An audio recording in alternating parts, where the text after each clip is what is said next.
Saudara Presiden Joko Widodo menyebut kemungkinan tidak menghadiri pelantikan Presiden terpilih Prabowo Subianto di gedung DPR MPR pada 20 Oktober mendatang. Pernyataan soal kemungkinan tak hadir di pelantikan Prabowo Gibran disampaikan Jokowi di JCC Senayan, Jakarta. Jokowi bilang akan pulang ke Solo, Jawa Tengah tanggal 20 Oktober sore hari sambil berkelakar akan tidur terlebih dahulu sesampainya di Solo. Bapak akan pulang ke Solo atau bagaimana, Pak? Tanggal 20 Oktober sore saya pulang ke Solo. Bapak akan menemani Bapak Prabowo nggak Pak di DPR?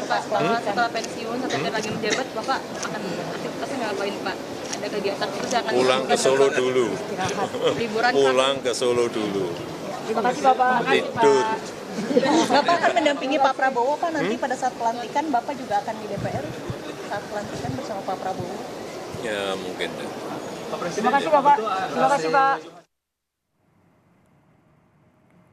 Tak lama setelah Presiden Jokowi menyebut kemungkinan tak menghadiri pelantikan Presiden terpilih Prabowo Subianto, Mensesnek Pratikno buru-buru meluruskan.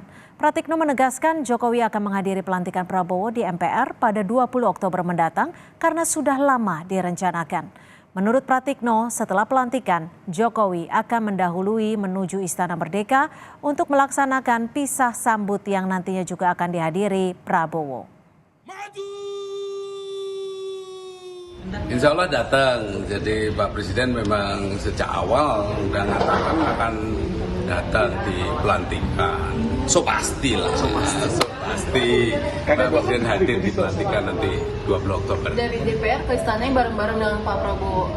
Nah, karena Pak Presiden kan nanti acaranya kan bisa sambut ya. Jadi Pak setelah pelantikan di DPR rencananya Pak Presiden ke-7 akan lebih dulu berangkat ke Ismail. Kemudian nanti Pak Presiden Prabowo menyusul.